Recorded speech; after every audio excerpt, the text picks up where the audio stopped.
on Twitter?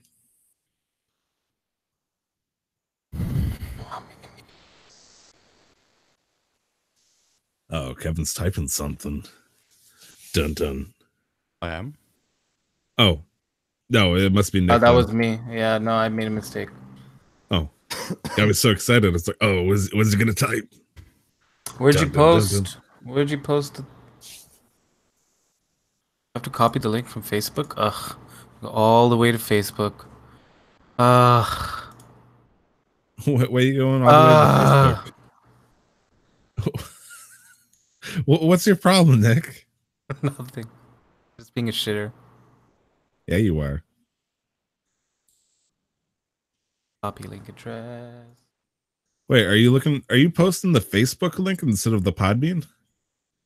No, the YouTube link. Oh, why didn't you just ask? I could have put it up here. You grumbled at me and then you just said screw it.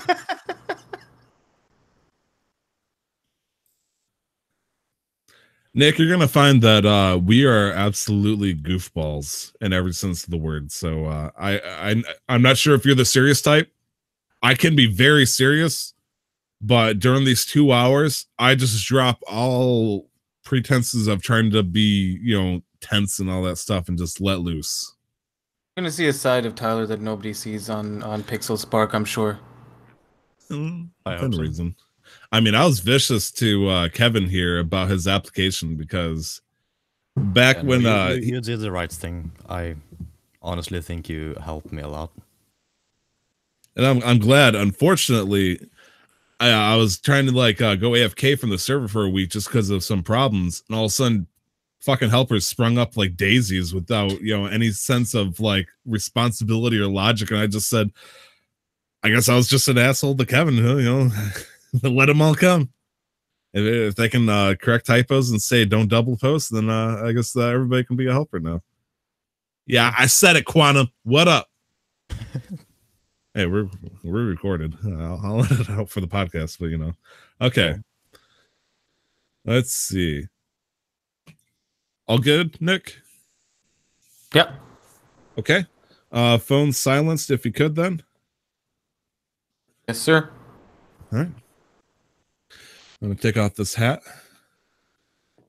No, look. Technically, I guess I was a Midwestern guy, which a lot of people wouldn't understand that either. I'm like pseudo-Canadian. Pretty much close enough to the border that it's fine. Yeah, I'm like hipster Canadian. Like, I want to be cool, but I'm not really into the gig. Like, instead of growing out a beard, I'd grow a crocheted beard or something. I mean, through a lot of pseudo counter.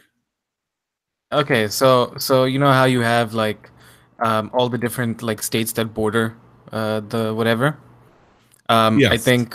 I think Michigan is the least pseudo Canadians because like everybody knows how Canadian Minnesotan people are. Canadian Minnesota? No, like Minnesotans are practically Canadians with how nice they are. Yeah, pretty much. Okay, yeah. Minnesota Vikings. I get that. And then Michigan's kind of like mainly because probably if it's proximity to Toronto, where Toronto is like the least Canadian kind of place. Well, I mean, if you're going to look at Detroit, then yes, where that's going to be the least Canadian area. But if you're going to look at the Upper Peninsula, like Sault Ste. Marie and stuff, I mean, they bleed Canadian right there at that point. Like, if Canada were to invade and take over the Upper Peninsula, there would not be a fight. Because there's only like 10,000 people. And, I mean, in fact, I think the wildlife would be a greater danger to the Canadian Army than the actual people there. Yeah, okay. They'd invade in moose, but they'd have to fear the black bear. We have bears too. Yeah. Bears beats Battlestar Galactica, dude. All right. I'm ready. All you. Okay. Episode are we on? Episode 38? Okay. 38, Nick. Get your shit together. Shut up, Tyler. Come on.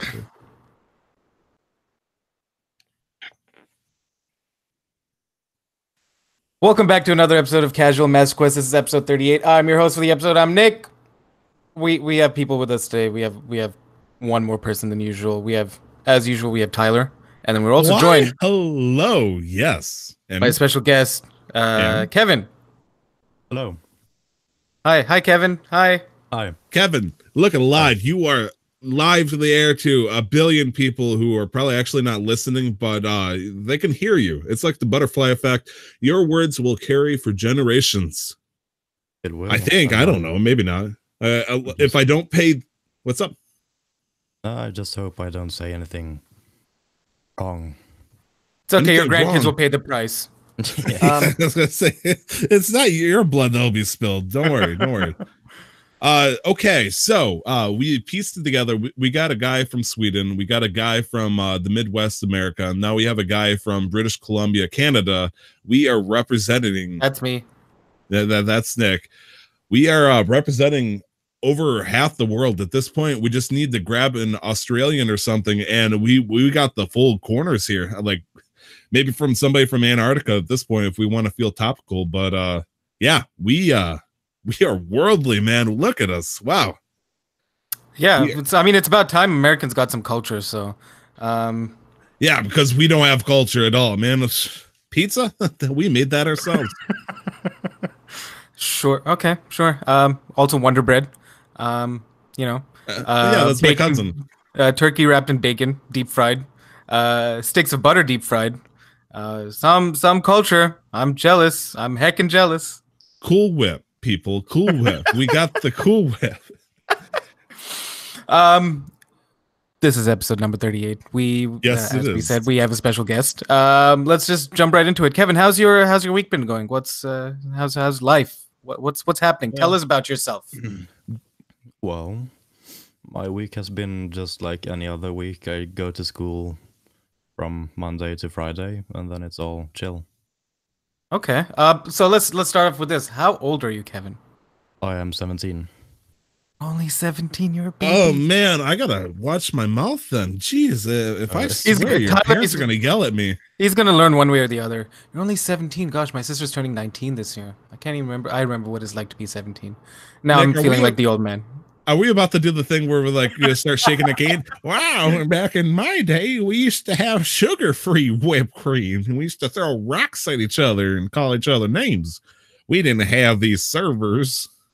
Okay, so you're 17. How do you and Tyler know each other? Well, the first time I spoke to him was when I applied for helper at the Pixel Spark Generation server, and he contacted me and like, I don't know, what did you do? I mean, I believe the term is called bully. I bullied you. You didn't. That's the opposite. You helped me. I was just a fresh mod out of the scene, and I wanted to make sure that we had a slew of people that wanted to be helper in the server, and I did not want to let Pig wash. I was just going to be toxic, salty, whatever you want to call it. Just bring a negative light or drama to the server. And so this poor soul, Mr. Spaxter here, comes into the scene with an application. I'm like, I don't know this guy. And, I throw my cigar to the side. I'm gonna have to find out what kind of person this is. And so I talk to him, and I just give him the most vicious, over the top, hey, this is just a game, I don't care drill. And I asked him some serious questions. It's like, what are you going to do for the server if you become staff? And I don't know. Like, I tried doing this eye-opening level shit, and I was like, Tyler, this is a Minecraft server with Pokemon on it. What are you doing to this? Which apparently, to a 17-year-old kid, and it's like, I'm bullying him. I mean, he's helper now, and he's doing fantastic. Yeah, honestly, I think you really made me like see what I was doing wrong, because I 2 years ago or something like that, I tried to become helper on the same server, but I guess that was the time when you could apply, like anyone could apply when you went onto the website.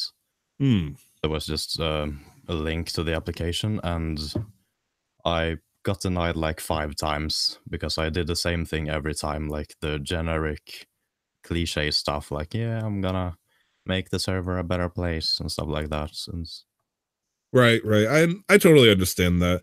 Honestly, nowadays, actually, maybe it's different, but I honestly think that you could have posted your application and you could have made it in just fine.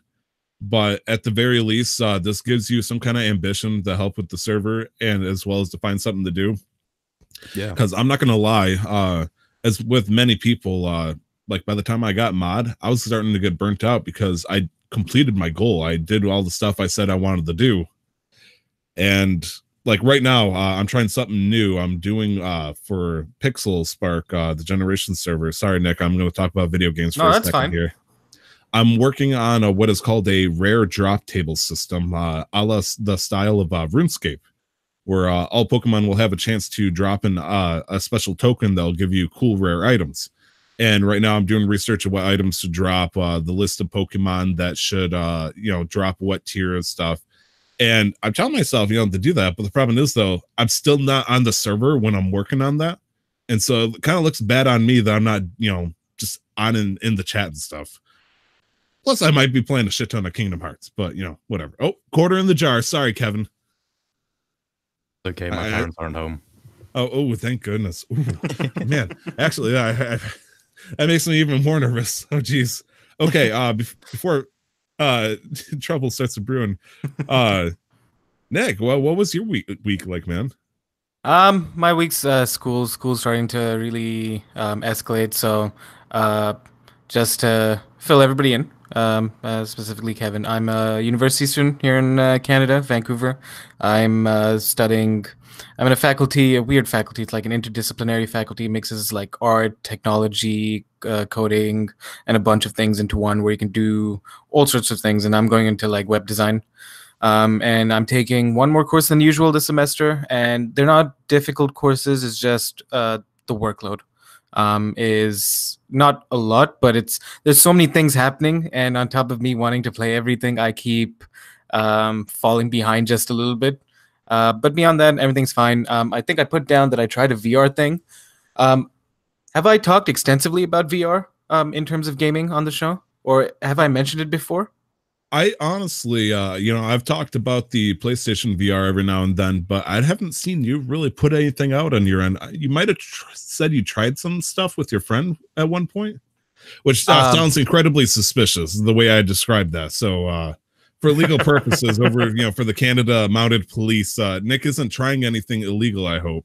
It was all virtual reality. But okay. Yes. No, I dislike VR. Well, that's a hell of a bombshell. Okay. I just why don't in general you like VR? I don't like change. I don't like the way it'll probably change how we play FPSs. Just I'm use a shooter. the debit card, then you don't have to worry about the change. Shut up, Tyler. I just really don't like change, and I'll get used to it when it happens, I guess. But also, it's not the most economically feasible gaming option right now outside of the PSVR. But that's outdated. Like the Vive and the Oculus, they're about $500 each, right? Yes, and not to mention the cost to build a virtual reality game. Is very high. Pound for pound. So as a result, you're having companies have to pay a higher amount of money just to get a similar game that you would normally. Yeah. And that's going to create a limited market, which it has obviously so far. We've seen virtual reality games come out, but the big hitters, just hasn't happened. Yeah, that and not a while, lot of them. That and a lot of them are like horror games, which I have no interest in, as we've discussed plenty. Not most of them, but there are quite a few horror games out for the VR, and I'm like, I have no interest in that. I want a shooter, but for a shooter, I need a 360-degree treadmill. Where I just have to like move and stand in place, and I can just run and then stand on like a metal. What is it called? Like not a snowboard, like a snow sled or something. Yeah. Like you're being hung in a harness and you're just moving around and stuff. Yeah, when they do that'll be the fastest way for me to lose weight, because I'd spend so much time on that, and then that adds a higher level of interactivity to an FPS game that I would potentially be very interested. Regardless, going back to my point, there is a program at my university in my faculty called Semester in Alternate Realities, where they put together a bunch of people into smaller groups of 4 or 5 to create different VR experiences. It's pretty cool. Like they work with they'll have a designer, a coder, and all these different people with different skill sets in one team to create different things. So like one group did, I think it was called Rising Tides, where they showcase the in virtual reality the effect of global warming and rising sea levels and how that would potentially affect the landscape of certain areas. Another place did like a very cute interactive like cafe kind of VR experience where you could sit down, go to a cafe, order something, and meet some people like that they've programmed in. Another group did, I think, a sleep paralysis VR experience, which I stayed the fuck away from because nobody can deal with that. But yeah, no, that's my week, and then I've been playing quite a few games. But yeah, Tyler. Yeah, Tyler, you've had a week. You've survived. You're a survivor. I've had a chilling experience. Global warming doesn't exist as a Midwestern believer and all that stuff. Yeah, brother. Global warming doesn't. Actually, I don't know if Hulk Hogan supports global warming or not, so I can't endorse his view. So yeah, the polar vortex was a fun thing this week. For those who don't know what the hell I'm talking about, supposedly there is a very cold circulatory system up in the North Pole area that traps frigid cold winds. And for some reason, last week it was like, oh hell no, I'm busting out of here. And so a portion of the cycle just broke out of the circle and shot through parts of Canada into the Midwest of the US, which suddenly dropped the temperature from like 20 30 degrees Fahrenheit down to like negative 20 30 40 degrees. And it was cold as tits, as it turns out. That was one of those things where you don't want to piss outside because it'll freeze before it hits the ground kind of stuff. And man, that was rough. Working 2-3 o'clock in the morning, and all of a sudden feeling that just whoa. I turned Jack Frost real quick. I ordered so much shit. I even bought an electronic hand warmer. I didn't know those things existed, but they're pretty cool. An electronic hand warmer? Electronic hand warmer, yes. Not because you think of the I forgot what the brand is typically, the kind that you just bust out, you shake it up a little bit, right, and then your hand is warm for a couple hours. There's one that is USB powered that generates heat, and it's $30, or it was. I think it bumped up to like 37 because everybody bought them out. And yeah, they're pieces of shit. But do they warm your hands? So yes, the fact of the matter is it did heat up to according to the thing, it was like 130 something degrees Fahrenheit, which is fairly warm, but it would take about 5-10 minutes for it to reach that temperature. So basically what would happen, as Nick is trying to calculate that into Celsius, called your shit. That's 54 Celsius for the people who use the correct system. Carry on, Tyler. Yeah. Yeah. Oh, thank you too, Kevin. I forgot. Metric motherfuckers. That's what I call you guys, the metric motherfucker gang. So what would happen is I would have to get to a store and, looking at the paperwork, decide if I'm going to be hella miserable to turn this thing on before I get out of the truck. That way, by the time I come back in, it's nice and toasty for me to grab. Because if I come back and I'm like, frostbite at the fingertips, and I'm holding this thing that's just, room temperature at the most. Plus, it's also a power bank and a flashlight. I thought that was pretty cool. So it has multiple good uses for it. I dislike products that are just too many things in one. Well, because it's probably made very poorly in some foreign place, and it's all these things in one. The wiring is bad, and then you just stand to like lose a finger. So if I understand this correctly, Nick, unless it is the army knife from Switzerland, you don't trust a multi-task tool? Not a multitask electronic tool. Okay. Well, if you think about it like this, this electronic hand warmer, power bank, and a flashlight, it feels like that's something you would keep in your glove box after charging it up to max, in case your car gets disabled and it's cold as shit.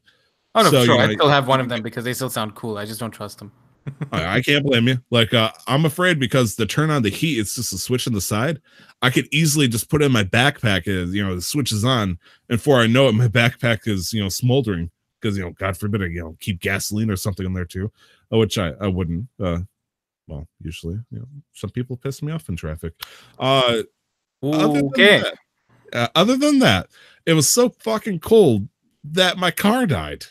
And it not just died like, oh no, the battery took a dump, I gotta jump it up and warm it up and everything. No, this fucker had its own funeral while I was out. I came back and I missed the casket being lowered into the ground. That was my car. And so I got it jumped up, mind you, like I said, the -14 at this point, which Nick, what is that in Celsius? -14. Yeah. I mean, that starts getting close to Celsius. It's -25. That's pretty cold. That is cold. And so I got to get under my car because my hood popper was frozen. And so I unhatch it, I get this thing jump start. It was so cold that the power steering fluid was no longer a fluid. It turned into a slushy. And it jammed up the power steering pump, which meant the serpentine belt was just rubbing against it and smoking. And I was like, okay, car's dead. It was worth $500. Now it's worth whatever is in scrap. Rest in peace. Rip. I left a frozen rose on it, and then I just flat out abandoned it for 2 days. Fast forward, I took it to the mechanic shop, and it turned out it was just very cold. I just had to let it warm up. Everything I let it sit in the mechanic shop for like 5 hours in 70 degrees, which is, I don't know what the fuck that is for you guys. I'm not even gonna bother anymore. And 70 degree let's say 40 degrees Celsius, that sounds close enough to like 80 degrees to me. I don't know. And it came back to life. It was like a happy puppy that got thawed out, like Captain America. I was like, oh my gosh, I didn't mean to abandon you. I thought I was gonna have to buy a new car. I was very happy. So happy that I was gonna save so much money that I spent a lot of money on diapers this week, Nick. Oh, why? I bought $80 of diapers because this morning my sister gave birth to her third child, and I was not there. I was like 20 feet away as they're doing the operation because it got complicated. It turned into a C-section. It was it was kind of spooky, but everything worked out fine. Yeah, she's sore as shit right now. She's very unhappy. If you were to take a sword slice to the gut, let your seed come out of the womb, or not the wound, yes, technically, and womb, but whatever. Double entendre. I don't know what kind of joke that is. Whatever. Fuck it. Got to hold my second niece for the first time, and she was less than 2 hours old. It was kind of weird holding a super newborn ass child in your arms, and I didn't know what I was gonna do. I jumped when it sneezed at me. Oh, it just scared because I'm a big guy. What are they gonna do, Tyler? She's a little tiny little thing. I'm the kind of guy that pours milk into my cereal and it catches fire for some reason. And so it's like I'm holding this. I have no idea what's gonna happen to it. It's like gonna turn into it's like Resident Evil 2. It just starts mutating. The head starts spinning. But none of that happened. The child is mostly intact. Thankfully, everything worked out good. It did not shit its pants on me, as tradition of the other two child that were my niece and nephew. And man, it was a good one. It was a fun experience. Unfortunately, my wife, who stayed up all night with her, she was dead tired. She's currently passed out. She might be listening in. I don't know. I am currently rocking on about maybe 4.5 hours of sleep, but that's okay. I've been sleep deprived plenty before, and I am rocking it right now. So we're gonna power through it. All right, let's. We are a video game podcast. Yes, we are. In fact, we did talk about Pixel Spark, so we're on track. We're like 2% to the video game part. 2%, and we're gonna just jump right into what everybody's been playing. Kevin, as our guest, what have you been playing? Excuse me. So I've been playing a lot of Terraria recently. All right, there we go. There we go. In case you thought Tyler did not like you, you can be guaranteed that he likes you now. Oh, Kevin, you poor fool! All right, I see you're a man of taste. Tell me about it. What is Terraria? What it is? Well, a lot of people call it like 2D Minecraft, which I would disagree because it has a lot of differences. Yeah, But so like the boss system and crafting system for yeah, weapons and stuff. It's yeah, you can not still that I build would know. houses and like mine for materials. Other than that, it's a lot different. I have about 500 hours on the game according to Steam. Well, my young Padawan, I too have been a fine player of. I think Terraria is actually my most played game of all time, thanks to Steam's logistics. So RE Logic's game here, good old Terraria. Are you playing it single player right now? Or are you playing it with friends? No, I'm playing with a friend and we're doing a modded playthrough. Wait, a what playthrough? Modded, so with mods. And I got strong feelings about Terrarian mods. What kind of mods are you using though? I'm using Spirit mod and Calamity mod, which are just go on. Okay, I was gonna say I have no fucking idea what they are. So well, they basically add more items and bosses and NPCs, even biomes to the game. even biomes?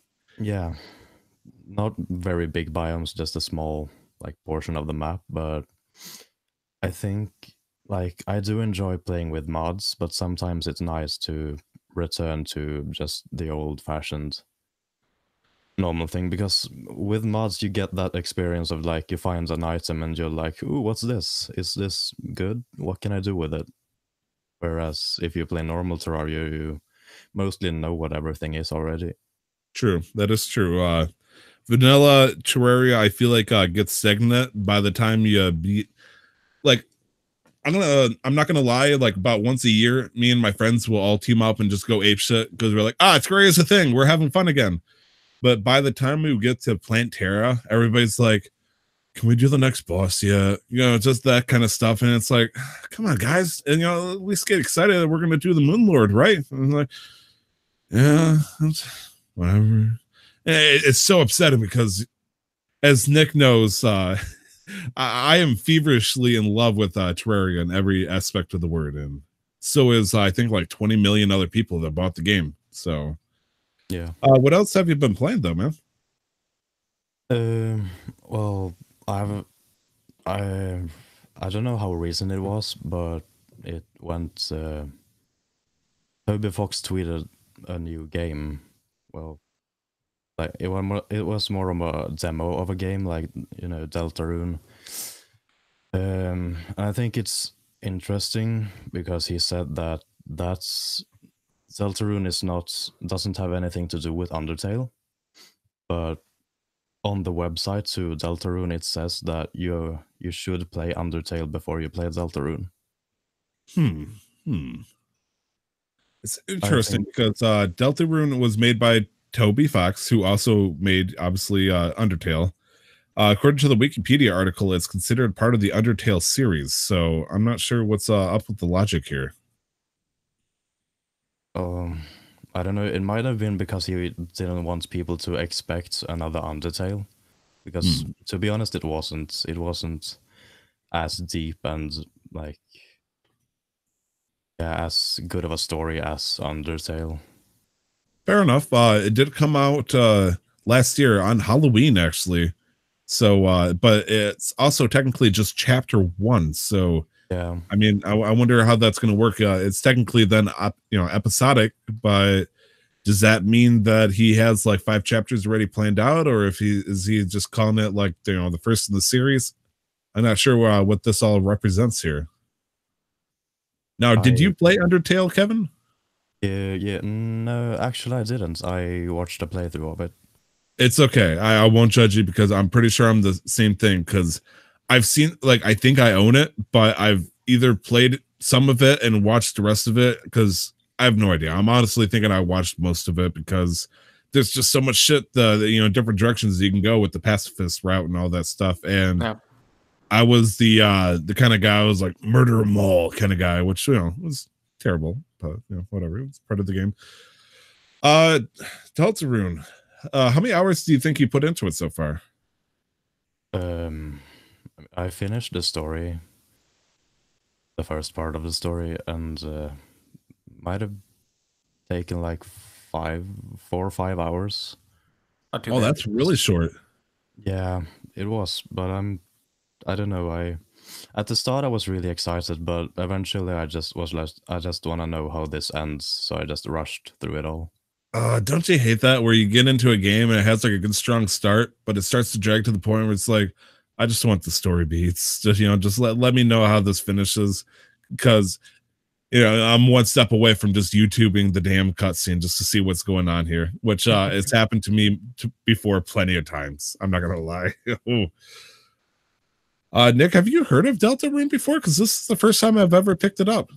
No, same. This is the first time I'm hearing about it. I know of Undertale. I know how much people love Undertale. I downloaded Undertale. I played it. It didn't really stick with me, or at least I wasn't trying enough. Mind you, it was also on my Mac, so I really wasn't bothered there. Um, I have full respect for this guy though, Toby Fox. Undertale was made completely by him, in a basement, not a basement. I think it was his garage, and he was just working on it all day, and then he put it out. And so for him to try something new, expand on that, put out this, and it's for free too.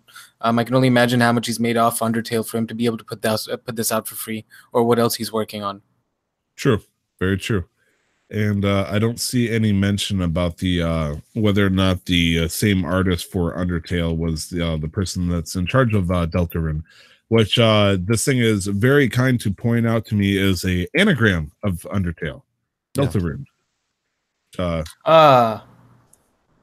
That would make sense. The person I'm talking about is Tsuyoki Chain is or Chang is the person that's in charge of a lot of the art design for it, alongside Toby Fox too. She's more known for her name Temmie, which brings the name into Undertale quite a few times, especially during the Temmie sections, which is interesting to say the least about it. Oh man, I haven't thought about Undertale in like 3 days, man. Now I'm thinking about it again. Do you think it's a game worth revisiting, replaying? Probably if you're into indies. Yeah, I mean, if you're into indies, RPGs. I mean, actually, like Tyler, that you'd probably be a better fit for a game like Undertale because you grew up with games that looked like Undertale. Are you trying to call me old? Indirectly, yeah. I'm sorry. Let me try to ask that question again, differently though. Are you calling me old? D? Yes. Oh. Final answer. And I'm locking it. Ooh, lock it down. Da-da-da-da. Okay. I'm sorry. I should not have called you a gendered insult, sir. Motherfucker. There we go. That's not. Listen, I'm a snowflake and I'm offended. Any other games that you've been playing recently, Kevin? Yeah, Stardew Valley. Stardew Valley. I love Stardew Valley so much. What a beautiful game. Is it? Yeah. Is it though? Yes, Tyler. Yes, okay. Tyler. Ask Amanda, Tyler. Amanda will let you know whether Stardew Valley is a beautiful game or not, Tyler. So, Kevin, just for reference, I've never touched a single minute of Stardew Valley, but I've watched my wife play a lot of it. Like, a lot of it. Like, gross amounts of it, where I come home every day and that's what she's, playing. I talk to her on the phone. That's what she's playing. And I'm worried that it's going to give me the Fallout 3 effect, where all my friends were playing Fallout 3 and I had to watch like almost 50 to 100 hours worth of it. And so when I finally play it, I'm like, I'm sick of this shit. I played it already, through my mind. But prove me wrong. Is Stardew Valley a fun game to play? It is. I think it's a game. That's a well argument. Let's wrap it up. No, Kevin, how many hours have you put into this kind of game? Because we can easily go into the hundreds, couldn't we? 107. God damn! Are you playing this on the PC then? Yeah. Oh, what year are you? Sorry, go ahead. I keep cutting you off. Yeah, no, that's fine. That's about how long it took me. It took maybe 90 hours for me to complete the game. Well, complete. You can't really complete it, but like to get the final thing. You get the credits? Yeah, basically. I would say I don't even know if you get the credits or not. Maybe there is no credits. I still haven't gotten the credits, and I'm about 120 hours in. But that's because I've started over 3 farms, I think. do you guys got school and shit. How can you spend this much time on a game? Go outside, live a little. No sleep. Yeah. An answer. That is true. Yeah. Oh boy, look at you, Nick. You're teaching them fucking Who Wants to Be a Millionaire level jokes here. I heard that locked in. Final answer. Okay. I mean, you know, somebody has to take over for us when we die. I'm only cool if I stand outside in this fucking weather right now. So I'm the old grandpa over here that's like, hey, this Undertale game. Oh, well, let me get the Bengay on the elbows. Oh, this Undertale game reminds me of back when I used to play. Man, before it was just hoops and sticks. But, you know, the 16-bit game might be pretty good. Tyler, you have a game that you've been waiting for. Stardew Valley is a fun game, okay? I'm glad you're having a good time. I really want to pick it up, but I've been distracted by like the Barry Bonds heavy hitter of video games right now, a game that I've been waiting for well over 12 years, and goddamn is it here. So we're Tyler and I discussed this a little bit before. This week's not going to be too heavy on this particular game that Tyler's going to be bringing up. So next week, expect to have a full-fledged, glorified, I hope not disappointing review of Tyler. Kingdom Hearts 3. Kingdom Hearts is a fun game, which you know, it's weird because outside the US, whenever I bring this up with some people, they're like, Kingdom Hearts what? And it freaks me the fuck out because everybody around me like goes apeshit. Like they swing their arms in the air like one of those used car salesmen flappy things. Kingdom Hearts 3! But then like, for example, I went to Kevin, I was like, Kingdom Hearts 3? And he's like, what's I've heard of Kingdom Hearts, but I have no idea what it is. I'm like, oh, blasphemy. It's purely because I think it's purely because no other nation in the world has such a strong connection to the characters in Kingdom Hearts 3 as Americans do, specifically the Disney characters. Japan, but okay, fair enough. Let's say so, as you know, with Disney characters mixed in with Final Fantasy style settings, it's a wild ride. And for those who are worried, like, oh shit, Tyler's about to go into spoilers on Kingdom Hearts 3. I will not. I will not discuss anything that happens in terms of the story and whatnot. So rest assured, next week, balls are in your court. You're gonna have to run. I'm sorry, but we're gonna talk a little bit. We're not gonna, talk about, the final ending because I'm not even that far in. I'm 10 hours into Kingdom Hearts right now. I'm on what I believe is the third or fourth world. And I have a numerous amount to say about Sora and the team. Nick, you told me you had some impressions being told to you from other people. Could you remind me what they were? In general, the vibe that I was getting was that gameplay-wise, Kingdom Hearts 3 was quite polished, quite finished, well worth the wait. Story-wise, at the end, everything finally ties together. And this could very well be true. In terms of how the way everything played out, for like the combat system and whatnot, beautiful. By far much better than even Kingdom Hearts 2. Now, a lot of people, including myself, was like, Kingdom Hearts 2 had the best combat system in the whole thing. I agree. Kingdom Hearts 3 manages to take it one step further. Honestly, I think the biggest thing for me would be the form change. In Kingdom Hearts 2, for the most part, you had like Valor form, Wisdom form, Final form, and all that good stuff. You could mess around and get superpowers and stuff. But in here, you have a secondary form that you can activate after you hit an enemy enough times with a given Keyblade. I thought this was cool. From what I can tell so far, the Keyblades aren't stronger over time naturally. And so that means if you get a Keyblade that looks lame at the very end of the game, you don't have to use it if it has higher stats, because it's not. The only way you're going to be able to raise the stats of your Keyblades is by items that you'll get either by luck or by story beats in the game. So you'll, from the very beginning of the game to the very end, you'll pick a Keyblade that you'll really like, and then you can beef it up as you see fit. Now, the nice thing about this is each Keyblade has a second form change. Like I said, you beat up an enemy 10 or 15 times, and all of a sudden you'll be able to activate the secondary effect. For example, right now, I have a Keyblade that I'm using I activate secondary effect, it turns into a big ass hammer. And I'm like, That's okay. cool. And so I'm going from like, you know, beating somebody up with my little keyblade sword thingy. All of a sudden it turns into fucking hammer time and whack-a-mole with these Heartless. And that was cool. And there's something weird about this particular keyblade. It has a third or a second form. I'm like, what the fuck? And, you know, I hit an enemy enough with the hammer. I'm like, okay, what happens if I hit, you know, the button again? It turns into a fucking drill. And I'm like, sure. Okay, yeah, we're fucking drilling. So meanwhile, you know, I just had fun with hammer time, and now I get a time limit to where I'm, you know, drilling around with this weird claw shot evil looking thing that would make a Escadrille very, very proud. And I'm just murdering. Beautiful animation with the destruction of the ground and stuff as Sora is tearing things up, and I really appreciate it. Other things that are throwing me off a little bit would be like skill links, which are essentially summons. In the original games, you could summon like you know, usual Disney characters. This one, I haven't really found one I liked so far. I've only gotten two. One of them, the first one is a Dream Eater, which you have no fucking idea what that even is unless you play Dream Drop Distance. So goodbye for that one. And the other one is from a movie I haven't really seen, and it's pretty cool. You know, like I said, I want to talk about it, but what's up?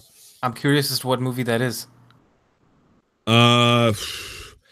What's it called? They just had a new one that came out.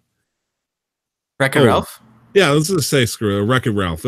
So Wreck-It Ralph is interesting as a summon because you think, you know, you hop on Wreck-It Ralph, he's just gonna punch everybody, right? No. Ralph Disney? Yeah. Did you not see Wreck-It Ralph? You know, breaks the internet and no, I did. The Disney princesses. Oh, that was such a good scene. Yeah. Okay. Yes, it was. Yeah. And so instead of having him be just a brawler, you're sitting on top of like a giant ogre. He is. It would be great to have Shrek, but that is owned by DreamWorks, which is not Disney. Oh well. Get out of my swamp. Yes, Queen. He puts a cannon down. He gives you like 5-6 cannons you can place on different locations, and you got to put them near the enemies, but line up to where the first shot's going to shoot at the second cannon, and it's just like so technical, and it's like I just want to punch stuff. And so the hammer drill combo thing is just making me all sorts of happy. But the only time I ever use a skill link or a summon is it heals you to full health. And so if Donald's, you know, saying, go eat my ass, or I ain't healing you up, you know, I had to say, okay, fine, I'll summon a skill link and heal myself up. Wall climbing. Naruto style is now a thing, apparently. You can do that in some of the things. So vertically scaling up a cliff during a boss fight? Interesting. Trying to attack enemies on the wall, which it instantly stops you from climbing the wall and sends you plummeting to your death. Also interesting. I haven't seen any like completely just like you're so screwed over kind of thing, but it's been fun. You know, it's an interesting way of scaling, you know, situations where, you know, instead of just running up a very long hill along a mountain, you can actually just climb the, you know, cliff face. In terms of the story I've seen so far, I warned you, Nick. I fucking warned you like a son of a bitch. They started talking about stuff straight out the get-go that if you never touched a Kingdom Hearts game, you're like, I mean, because you know, they're talking about, for example, we have no idea what it is. It's said in like in the beginning, like pre-trailer and all that stuff, a black box. What the fuck is the black box? You know, these characters like, I'm looking for the black box. And I was like, what's the black box? I feel like you've mentioned it to me last week, and I've completely forgotten it by now. It's okay. It's okay. So the story can be understood without understanding a lot of it as you play this game, but at the same time, there's no context to half this shit. So it's like playing Metal Gear Solid 4 without, you know, looking at anything else. And it's like you could play the game, you can beat it, but you're gonna have a bad time. And right. I feel bad for the people that, you know, they're enjoying the game, but they have no idea what the fuck is going on, like in the finer scheme of things. The worlds I played so far, the first one, I'm not gonna lie, they called it a tutorial world. It went so far, Nick, that they called it Kingdom Hearts 2.9 in the game. And I'm like, what the fuck is this shit? This is Kingdom Hearts 3. Why do you give me a 2.9? No, they gave me a tutorial world. It's cute. It's cute. It's cute. All right, so moving on. That's Kingdom Hearts 3. Okay. And before it gets a little longer. Oh yeah, I will too. Yeah, cut me off, please. Before we talk about other games that we've been playing, because there's a game that we played together this week that I swore I would never play, but somehow I played it anyways. But before we do get to that, I wanted to ask Kevin, what other games do you generally play? Like, what are your kinds of games? Are these like Terraria, Stardew Valley, Pixel Spark? Are these your kinds of games, or are you into shooters? Are you into MOBAs? Are you into RTSs?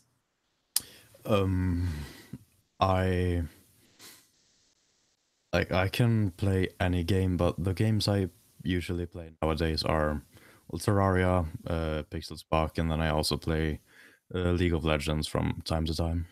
Oh, okay. All right.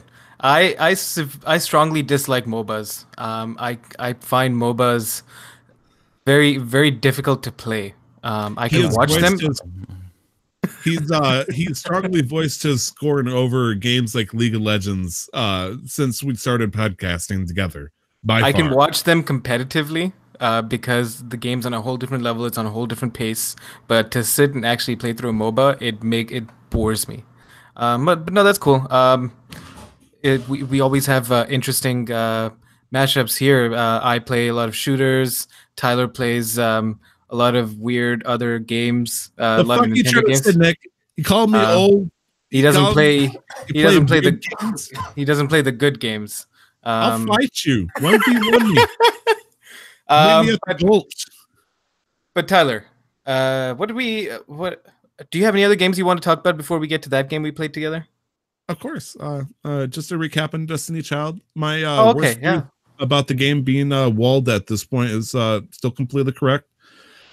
I realize I am now having to resort completely to just daily missions and stuff like that, and it's been throwing me off because honestly, Kevin, have you heard of Destiny Child?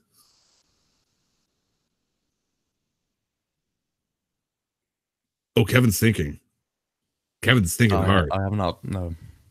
It's a mobile game, and I won't give you the hot details because I just burnt the fuck out of you with Kingdom Hearts 3. But I'm like 35 to 40 hours in, and unfortunately, even with the special events that have been going on with Miku Hatsune and all that shit, I've only been able to put like maybe 1 to 2 hours in at a day at the very most, just because I've done all the content that they have available. And unfortunately, with that, Destiny Child is starting to might come to a close at this rate. I'm not sure what's going to happen until we talk put out new content. Yeah, it's still a great game. It's just I feel like at this point, Nick, I got 2 level or 6-star characters and then 3 5-stars that are maxed out right now, and so my only enjoying playing, like even if I played the missions for experience, my characters don't gain experience anymore. So it's like, what's the point? Get more characters, spend money. No, I will not spend money on this fucking game. I'm just glad it hasn't pulled you into the money spending part of it yet. It's funny with Kevin here. He doesn't know the full level of it. I spent a lot of money on the server for Generations, just the buy people ranks and stuff. And yeah, here I am, saying I'll never spend a goddamn penny on this game because I'm frugal and stuff. And meanwhile, it's like Destiny key, and yeah, well, you bought a rank from one of my friends, didn't you? I don't know your ranks, your friends, but I believe he talked about you buying him a rank for in-game money. He owes you money, I think. Oh, does he? Cool, because I forgot. Let me know what his in-game name is, please. Yeah, I'll send it to you when. Yeah, you've just lost a friend. Your friend's like, fucking Kevin. Why the fuck does he have to bring it up? Yeah, but it's funny because he is also the type of guy that plays a lot of mobile games, and he also spends money on them, which I strongly disagree with, because I can get if you find a fun game on your phone to play. Yeah. That you spend a lot of time on, but spending money on a mobile game just sounds strange to me. Absolutely. And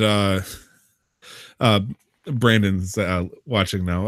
Okay, so I agree with you, Kevin. First off, after Clash of Clans, I believe it's called. Uh, yes, Clash of I think it Clans. was Clash of Clans. I think I dropped like almost $200 on that game during my early days of truck driving. Just and after a while, I kind of like looked at the big picture. I'm like, what the fuck am I doing? Because I'm doing this to make myself feel better, but I'm not making enough progress to make it feel better. And it's like at this point, it's like you're gonna have to spend $100 just to feel good over a phone mobile game. It's like I had to look very hard in the mirror, and I've now hit the point where I've decided that the only time I spend money is if I'm wrapping up a game and I spent 10, 20 hours on it. I had a great time. I'll kind of do like a thank you thing and just buy like a $20 thing and then just let it sit there, because once you hit that paywall, you got to decide if you're going to invest money into it, because you're going to, you fall for the bait and all that stuff. It's still weird for me because Destiny Child still hasn't really gave me that money bait yet. Almost 35, 40 hours in it. It's like, what the fuck's going on? You've just run out of content. And honestly, it's tempting to do that, but the bait is like $40, $50 minimum for most of the stuff. And it's like, that's a hell of that's golden S rank bait right there. I'm not gonna fall for that shit. So it's like, I guess it's free. I'm still joking about the idea where if they charged me $20 for the rest of the story, they'd get 40 out of me, so I could play it twice. But Nick, hi, Nick, we teamed up and played a game together, didn't we? Yeah, we did. Funnily enough, Kevin mentioned it. I downloaded League, a League of Legends, a MOBA. The League of Legends, the finest and number one MOBA in all of world history. Yes, I'll take your word for it. Don't take my word for it, because I don't believe it either. Like, I don't think there's such. I don't even know who would what would get the title. Not Dota 2 for sure, but I only agreed to play ARAMs because they're shorter. They're a lot more chaotic. They're a lot more just purely because I wouldn't have to play as long. And I played with Tyler, and he pulled in a friend who pulled in another friend, and then he left, and it was just the three of us for a while, and then eventually we burned ourselves out. But I was having fun. It was my first time playing, second time playing League if I don't count the first time I gave it a shot and then never played it again. Now, the interesting thing about ARAMs, all random, all middle, is with a regular game, you might be either by yourself or with one other person. You got to roll, you got to fulfill that role in order to win the lane and all that stuff. And, eventually you'll get the team fights and all that stuff. But in ARAMs, there's only one thing you got to worry about. Well, two things. Don't die / kill them, and destroy the tower. And so with that, it's simple right there. They randomly hand you a character, go ape shit. Everybody's together. You don't have to worry about, unless you step, 50 feet forward saying, hey, where's my team, guys? And then you just, get exploded or something. Other than that, it's fairly not safe, but simplified in your goals. And so it's a great way to learn characters and randomize it. And you were telling me there's a couple of characters that you kind of enjoyed and you felt like he got a good wraparound. I remember two of them, which was Quinn and Brand. Yes, Falcon Lady and Fire Guy. They were fantastic. Falcon Lady, first off, the Falcon is named Valor. Thank you. All right, so Falcon Lady was really fun, really nice and mobile, ranged character. I had to remind myself that she's a ranged character because I'm very much an aggressive player and I'll go in. But then I had yourself, Tyler, and I can't remember your friend's name, but constantly reminding me and giving me tips, David, as we played, of positioning and what my characters do. So that really helped. And then figuring out how my abilities work together. So yeah, I fit in well, like my kind of playstyle fit in well with Falcon Lady and Fire Guy. Fire Guy was a glass cannon. I believe that was the term that you used. And I really liked his abilities. His abilities were interesting, and you really had to be wary of timing them right, because a lot of the explosions, like there was a lot of what's the word I'm looking, cast times. There were cast times for a lot of his spells, so you had to predict to some extent where your opponents would go. And I found that really interesting. Because the thing that bothers me the most about MOBAs is usually that they're a click for action, and I don't like not being able to move with using keys. Like I dislike that. I'm wondering right now too if it now defaults to what is called smart casting, where if you press a button, let's say Brand's alt, you remember where you shoot a fireball and it starts bouncing along. Normally before you would press R and then you would click on the character. But if you're hovering over the character while you press R, it would automatically select it and then cast it instantly. Oh yeah, it's been doing that. Okay, so yeah, I had that functionality turned on. Yeah, it's so nice, man. Thank you. I was worried for your sake, like, because that's the millisecond of time that you would be spending on, was are you willing to play that again sometime? Oh yeah, I had fun with ARAM, but like it's not something I would play alone. If somebody was like, "Hey, do you want to play this?" I'm like, "Yeah, sure, I'll play." I only play with buds, grab a beer or so, have a good time with it. Because at that point, I just didn't default to caring about winning or losing. I just defaulted to like trying to understand how these things work, because there's really without any kind of guidance, there's no tutorial, there's no introduction to the item shop, so you sort of have to sit there and figure it out, and just like figuring out there's so many different heroes, and so figuring out how each of their abilities work together, and so I was just for the most part happy. I went by which hero I found the most attractive. Usually, that's how I pick my hero. I'm not gonna. I've no reason to hide anything about it. I just like, oh, she looks pretty. I'm gonna pick her, and then I played her. That's I think how I got Janna the one time, and I just didn't really like gel well with her abilities. They weren't for me. If it makes you feel better, I think 80% of the American audience follows that same rule. Where it has to be a pretty character. That's why. Ezreal is keeping up with the rest of them. Because when you kick ass, you want to look good. You know what I mean? Like the cool hero guy is not looking like shit, or he's not ugly when you when he's for yourself. Urgot is hilarious to play, and I hope one day you'll get that position. Urgot has a finishing move where he shoots out it's a fucking 6-legged motherfucker. It looks like a horror movie. Oh, I know what you're talking about. I've seen him in competitive play. And his ult shoots the chain out, and if it hits a player, if he gets that player under like 20% health or something, he drags that motherfucker in instantly and just gnaws him to pieces, and it's hilarious. And you don't look pretty or anything like that, but goddamn, you look scary. And so I got respect for those kind of characters. There are some characters that just seem kind of boring for the most part, but they serve a different role. Like when I think of bland people, I think of like Zach, who's a giant green blob essentially. But at the same time, you do Alt 3 or whatever, you turn into this giant balloon thing just to taunt somebody. And everybody has a different kind of style, I'd like to think. Kevin, what do you generally play when you're playing League? You like what game mode or heroes wise? Like to main? What characters do you like to play? I have been playing Thresh as a main character for like a year. Really? Yeah, I find him over here. I find him like really satisfying to play. Like it just feels good whenever you hit a hook or predict a flash or something like that. Now, Nick, do you know who we're talking about with Thresh? No.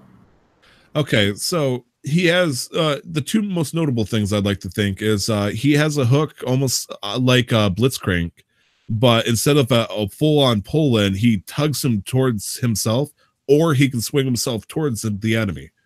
The second thing I would like to say, which probably the best thing, is his lantern. His lantern, he can toss far away. So what he would do is he would toss the lantern behind him for somebody to grab it, throw his hook, land the hook, and then all of a sudden 2 players just are suddenly up to the I remember. I think we played against a Thresh once. I remember the annoying idiot. Oh yes. You call him an annoying idiot. See, because I get competitive, Tyler, you know this. So I got really quiet, and Tyler was upset. I was worried that I was mad or upset, or the fact that it's a MOBA, and I've voiced my clear disdain. But yeah, you went like Super Saiyan salty or something. Like no, boy. But so that usually you'd be right. When I do go quiet, I do tend to. It's usually because I'm upset, but it's also because I'm concentrating, focusing, trying to understand how things are working, just trying to focus on the game. Because if you're not used to MOBAs as well, there's just so much going on the screen. And it's so easy to lose track of your character. And I'll be honest, I had no idea what was happening most fights. You know, I'd come in, I just walk into a team fight because I died, I'm getting farmed. I'd walk into a team fight, press on one character, and all of a sudden I'd get a double kill. I'm like, I'd sick, and stealing like a pentakill from David. I think I did that once or twice. Yes, you did. It's interesting because David was trying to teach you what you could do. Yeah, I was trying to teach you what they could do, and you should watch out for. I'm like, you see that Blitzcrank motherfucker? He has a mean hook. You stay away from that son of a bitch. Was actually very good support coming from both sides, and it made it easy. It made it pretty seamless, and I was enjoying myself. I think I was also just tired because it was pretty late at night, but also I was like paying attention. I was like, all right, you know, this is something new. Let's learn what's going on here. Let's figure it out. Because the only other MOBA that I'd played for a significant amount of time, and in this case, significant is about 4 hours, was Heroes of the Storm. And Heroes of the Storm is a lot simpler. There's an objective that, like a clear objective outside of like your traditional lanes. But yeah, that's League of Legends. Yes, it was. I hope we play this a little bit more and see if you can find a character that you really like and maybe try in a more serious fashion. Serious is a loose term, you know, in the game. But also, I'm still waiting on my $20. But anyways, moving on. That is right. Shit, I owe you $20. I told you I would give you $20 if you played time on it. Okay, yeah, you're right. Yeah, you're right. I have played some games this week. Yeah, you did. I actually had more time to play games this week. So apart from League of Legends, I'm going to start with Destiny 2. So as we all know, I'm a diehard Destiny 2 fan. I will talk up Destiny 2. I've never heard of it. It's a brand new game, came out by Bungie. It actually launched in September. It was called Destiny 2 Forsaken. Yeah, cool. D2. It's weird. Like you'd think they'd start with Destiny 1. They just called it Destiny 2. No, they just went Destiny 2. Yeah, make it Destiny 1. That's weird. Destiny 1. I took quite a bit of a break from my regular Destiny 2 schedule. Like I'll hop on maybe once or twice a week now. Are you sick? No, I'm not sick. I'm just playing other games. Are you sure? I didn't think that was normal. Yeah, but there was a new quest that dropped this past Tuesday that brought back a beloved weapon from Destiny 1 called the Last Word. It is a PvP weapon. I obtained it with some friends, and it has made the game very fresh. It's made it so much fun right now, and I can't believe that they brought this gun back. This gun is okay. So to give you an idea, it is a hand cannon with 8 rounds, and all you have to do is hold down the trigger. It fires full auto. It's 244 rounds per minute, so it fires very fast and hits very hard. And you don't aim down sights or anything. You just hip fire it, right? And it was meant to combat shotgun rushers or Titan shoulder charges. So Titans have a one-shot melee ability called shoulder charge, where if they get too close and they melee you with it, you die. Very satisfying too. Yeah, it is very satisfying, but very annoying to play against. Very satisfying to use. And so this was made to counter shoulder chargers and shotgunners. Then they nerfed it in D1 because we had snowflakes crying about how it was too strong and how they couldn't do anything just because they couldn't aim as good. So it got nerfed into the ground. Then they brought it back up a little bit, but it was never the same as it was. But it has a very particular sound and a very particular feel, and Bungie captured that exactly in D2 with this release. And me and my friends, I have a friend who generally gets very bored of Destiny PvP. Is that even possible? I didn't know it would. Oh yeah, no, I get bored of Destiny right now too. And we've been playing for hours, just pulling out this gun, seeing it twirl in our hand because it has a unique animation because it is an exotic weapon, and then just firing it. It feels good. It takes me back to the days of watching and learning. Does it twirl when you shoot? No, it just twirls. It'd be funny if it just really like you're constantly twirling in your finger and just fire at the enemy. Can you imagine that? No, you fired by fanning the hammer. That's the perk that it's called. And so you twirl it by holding your hand up. It takes me back. If you're classic, you could do hold your do the pointer finger, the thumb, like, hey, see my balls, do. Okay, sorry. For the audio listeners, I'm making very vulgar hand symbols and suggestions here. Disregard me, please. Yeah, the lack of sleep is getting to Tyler. What are you talking about? I am doing fantastic. I feel like a new orangutan.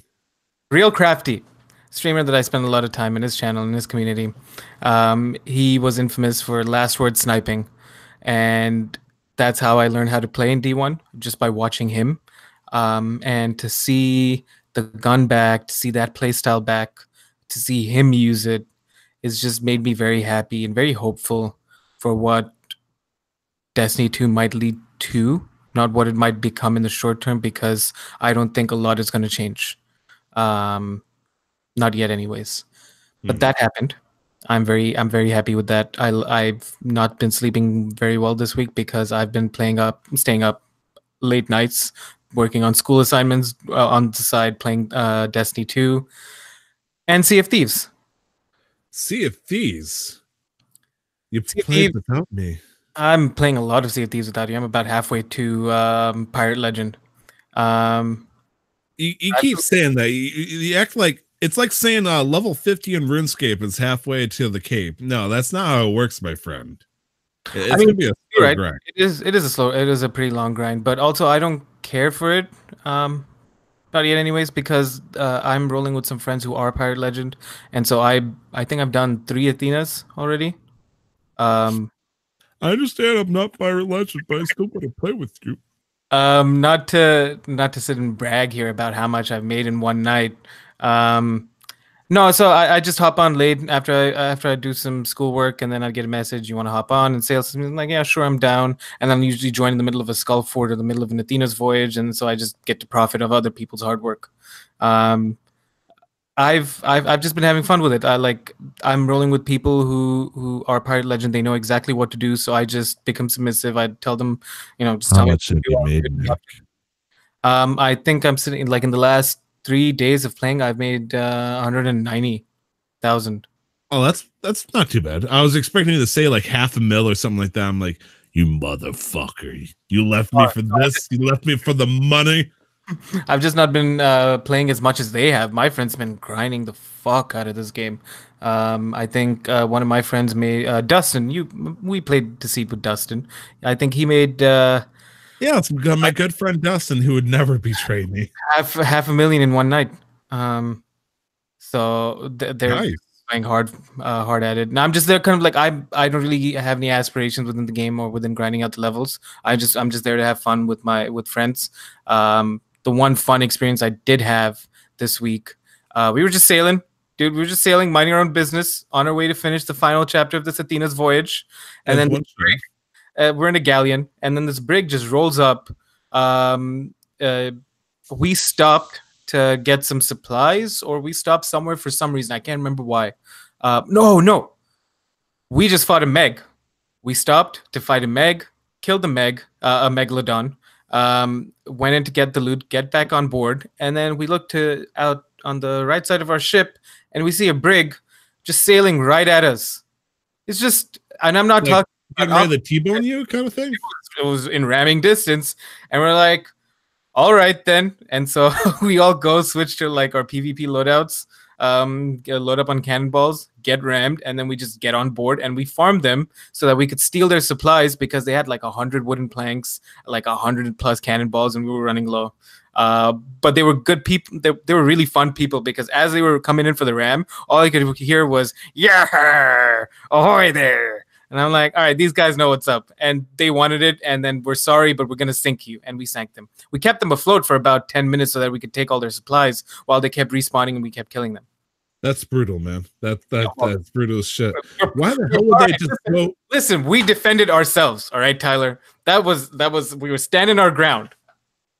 I mean, with the whole upcoming update, which sounds like there's going to be PvP-based quests to give out soon, so that's something to look forward to. So I can't really, give you shit for fighting another person and what is mostly a PvP-based multiplayer game in Sea of Thieves. But Imagine getting upset at the fact that you're in a pirate game and you're expecting people to treat others like with decency. That's what somebody said to me at Davy Jones' locker. He's like, you know, you really should be nicer. I'm like, what do you mean nicer in a pirate game? Do you understand what you are? Do you understand what the game is? I'm not gonna be nice.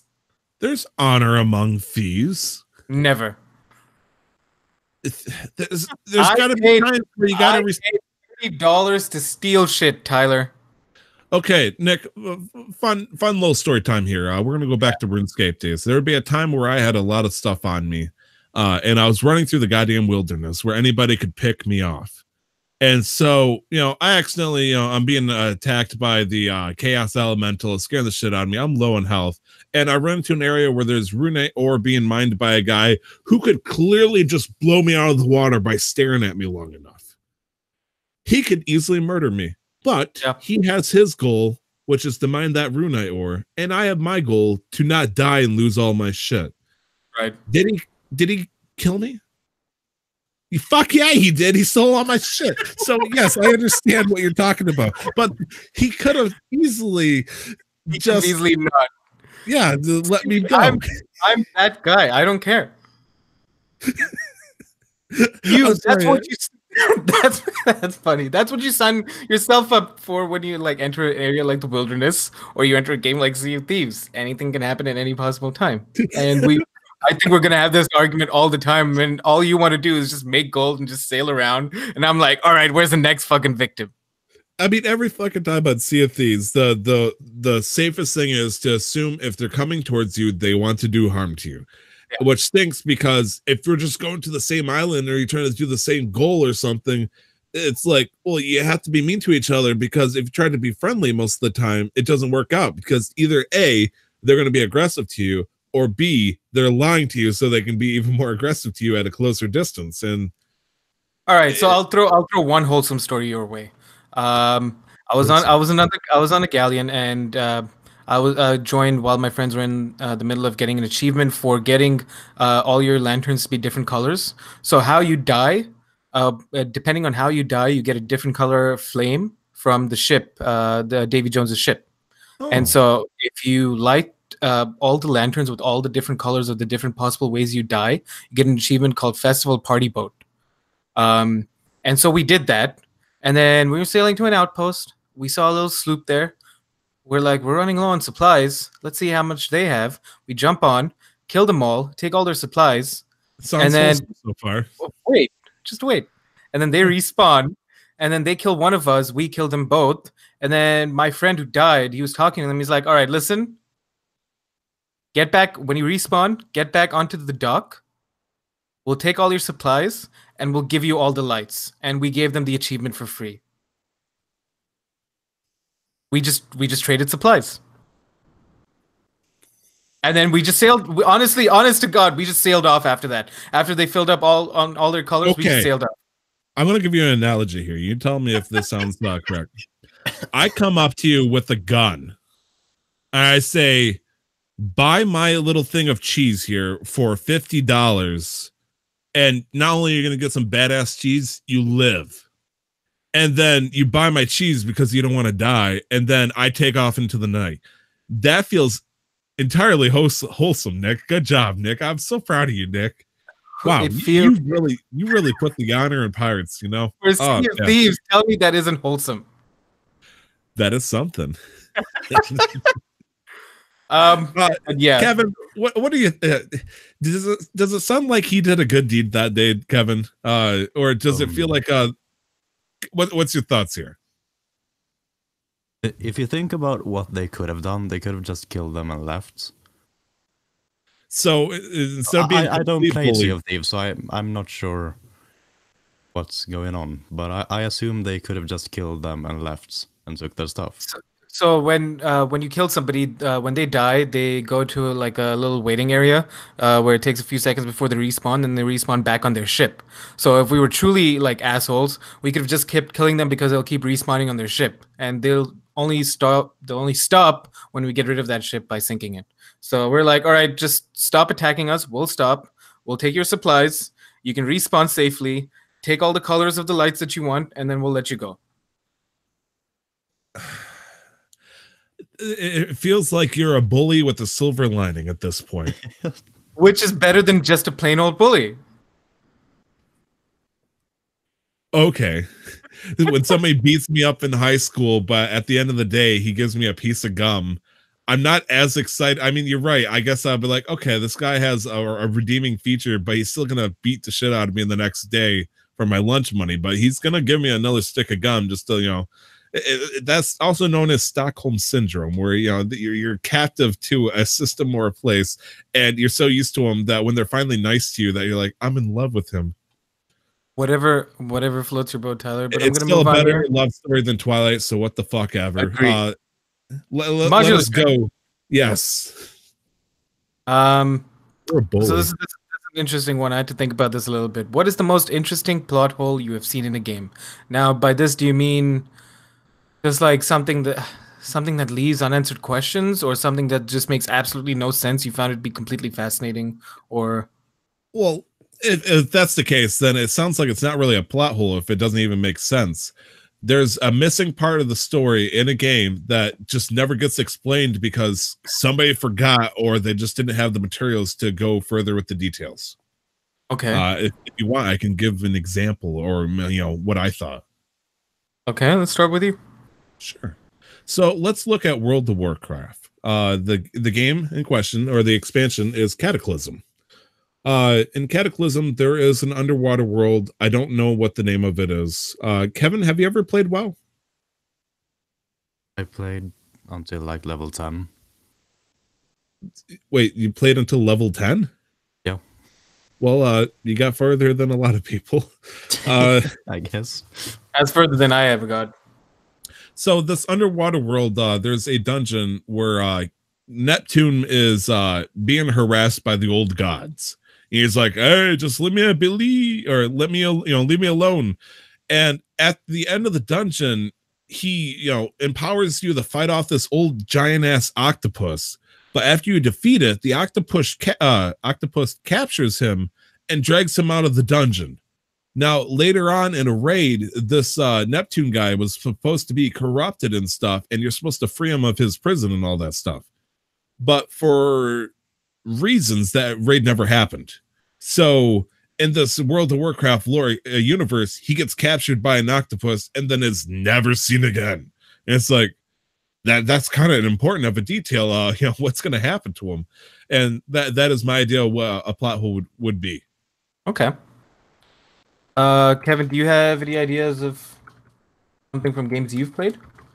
As Nick frantically searches for games that have serious plot holes in them. Well, I did play an MMORPG called Star Wars: The Old Republic. Oh yeah. You guys know Star Wars? Mm-hmm. Yeah, isn't that it's like space battles. No, it's called Star Wars. Is that Isn't that the one with the J.J. Vulcans and Abrams? they go live long and prosper? Live longer and succeed in life in a meaningful fashion. Yeah, Star Wars. The Old Republic. Was it an MMO? I guess it could be, yeah. Right? I mean, obviously, Okay, so Star Wars: The Old Republic. Tell me about this plot hole you're talking about here. Yeah, well, if you buy a subscription, which is like $15 a month, you get this like yeah, I know. You get this like new parts of the game, like a new storyline, where I don't know, you're looking for an emperor, and then when you find him, you get to like he turns out to be super powerful, so he captures you and your friends, and then you get to decide whether you want to kill the emperor or listen to him. Either way, if you kill him, well, obviously you kill him. If you listen to him, your friend will kill him, and his soul will go into you, and he'll get stuck in your head, and he can speak to you, but everyone else thinks he's dead. Move. So, like, the reason I brought this up is because I have no idea why they were looking for this emperor. I mean, they just throw that. He's the dark side, though. He's a baddie, right? You don't have to have Arthas of the Lich King level details as to why you need to hunt down a bad guy. It's because if the government tells you he's bad, surely he's bad, right? Just Obviously. just do what the government does. Tells you obey. No, you're right. There's a weird plot hole. It's like, has there been a good dark side person so far? I'm sure there's got to be a story somewhere where somebody uses the dark side for good reasons. Do you mean in the game or just Star Wars in general? Just Star Wars, like even in a Star Wars book at this point, I feel like there's got to be something like that because everybody, if you use the dark side, you're clearly evil and you have to use maliciousness, all that stuff. But has there ever been a time where, like, I know there's gray Jedis who kind of use both sides of the Force typically, and is considered neutral, so I guess technically that's one way of viewing it, but you never hear about a good Jedi using Force lightning, and it just messes with me. Yep, hot takes right there. Okay, anyways, Nick, are you done pondering on all your knowledge and finding a plot hole in your head? Yeah, no, I was just looking up the release dates for some games so that I could be sure that dropping spoilers wouldn't be an issue. Jak and Daxter series, the original trilogy. So this encompasses Jak and Daxter 1, 2, and 3. More so 2 and 3. Are you familiar with the series, Tyler? You could say that I watched a friend play a lot of it and show me every single cutscene to the games. Yes. Okay. Kevin, are you familiar with these games? No. Okay. I played a lot of these games. Baxter. How could you not do this, Baxter? You're breaking my heart, man. These games, I love them. Jak and Daxter 2 and 3 especially. Mainly, I put so much of time on them on my PS2. So there's an instance where there's a time travel loop where I don't even know where to begin with this, Tyler. So in Jak 2, you find out that Jak and Daxter are actually living in the future because at some point in the game they have to defend a younger version of himself that he doesn't realize is a younger version of himself until later in the game, and then he goes back in time with his mentor, but a younger version of his mentor that they find in the present, and so takes his mentor and his younger self back in time. Damn, Kevin, you thought my lore about Kingdom Hearts was bad.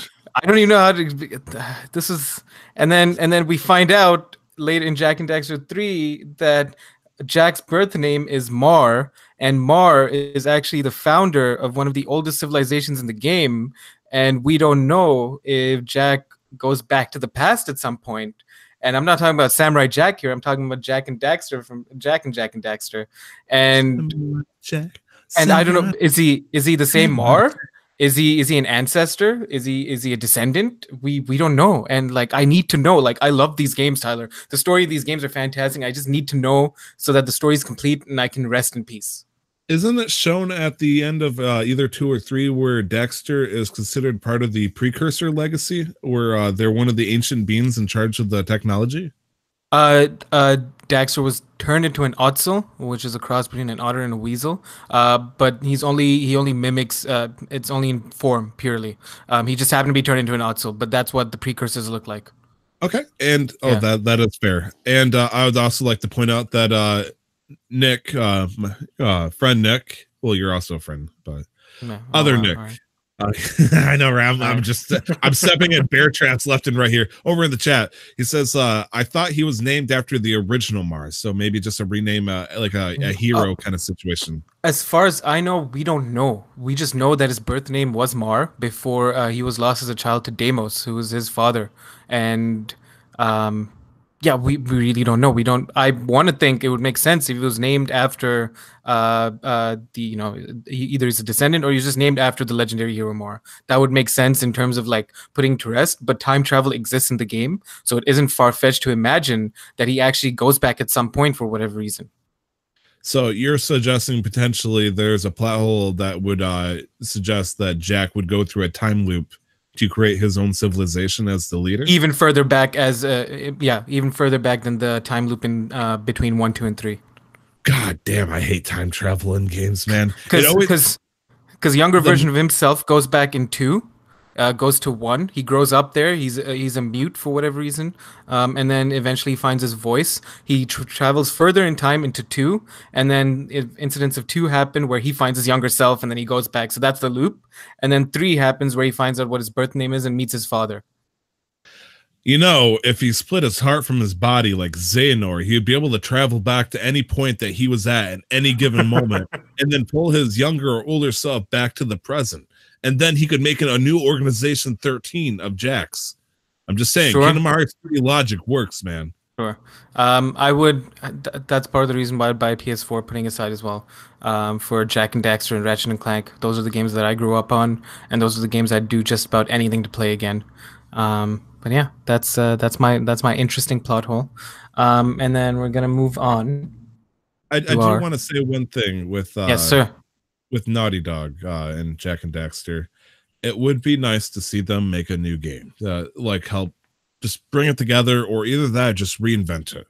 I don't know if there's been ever any talk recently about that, but I feel like pulling up their last game. So it was Jak and Daxter 1, 2, and 3. So Jak and Daxter, the Precursor Legacy, Jak 2, Jak 3, Jak X, which was the combat racing game, and then Jak and Daxter, the Lost Frontier. There was also Daxter, the spin-off game that was on the PSP. Is the only game of the series I've played so far.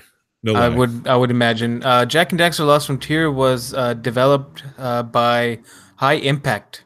So that's when they handed it off to High Impact. I do believe the IP is still owned by Naughty Dog, but for whatever the reason, they couldn't work on it. And the Lost Frontier was okay. It introduced aerial combat and a few other things, and just turned it into like a pseudo RPG that I didn't particularly enjoy.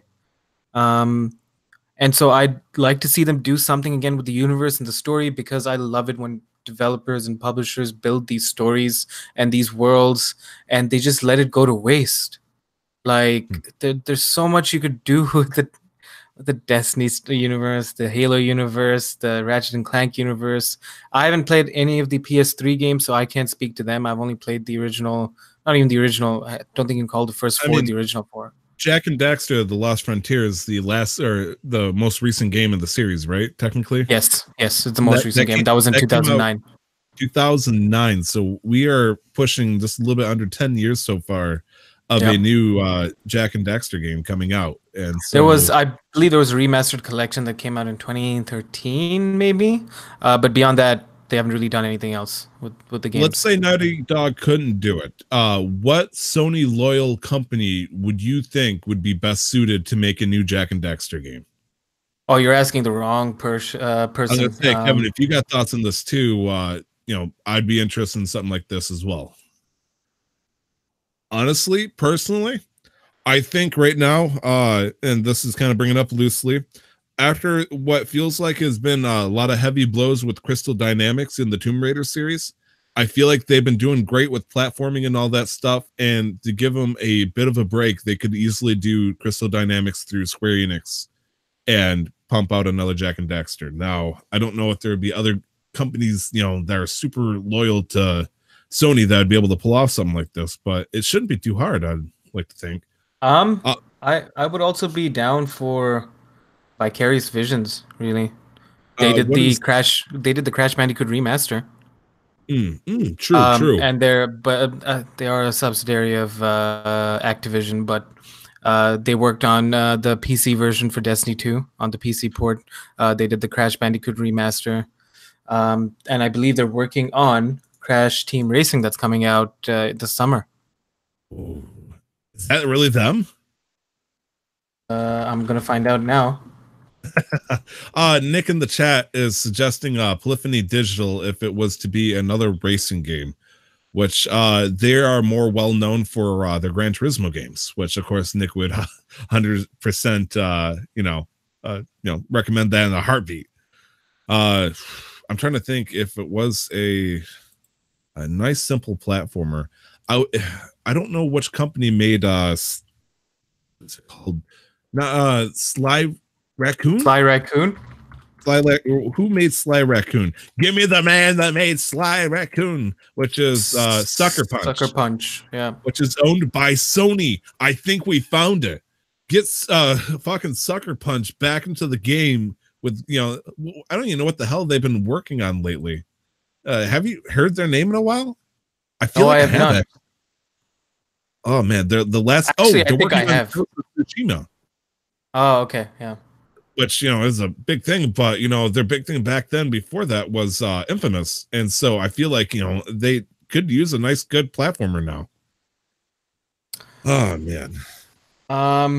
Insomniac too. I'd like to see them because they did Ratchet and Clank. They're the IP. They own the IP for Ratchet and Clank since 2002. They did the Resistance games when they were a thing. Yeah, then and they did the Spyro remaster, Sunset Overdrive. They did Spider-Man. Yeah. Gusta. Well, Kevin's been bored the fucking death as we rant on over PlayStation games over here. No. What's up? I enjoy listening. It's well, okay. Kevin, are you much of a Nintendo fan, perchance? Not much. Outside of Pokemon, obviously. I was gonna say you're playing Pixel Spark, you know, a Pokemon Minecraft game, but maybe you just like a good modded Minecraft game. Maybe the focus isn't too much on Pokemon. I don't know. Basically, I'm not that much of a Pokemon freak. I wish I was, because I do enjoy playing it, and I wish I was better at it. But yeah, fair enough. Fair enough. Well, if there is another chance for you to try a Nintendo game a little bit more easier, it's going to be this, Nick. Coming out for Android and iOS in the very near future. Dr. Mario World is coming out. Now, have either of you played a Dr. Mario game? Nope. Okay, I was going to say, for the audio listeners, they're both feverishly shaking their heads.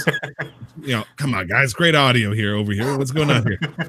I've heard of Dr. Mario, but I've not actually played a Dr. Mario game. It's maybe not to the same style of Puyo Puyo, but getting damn close to it, kind of. It is, in fact, a puzzle style game. No, very possibly this could be, if it's considered a Puyo game, which I'm not going to call it a Puyo game, because you know, it's just simply a puzzle game. Like to me, I think of like Pokemon Puzzle Quest and that kind of stuff. But however, yeah, it's coming out sometime in early summer 2019.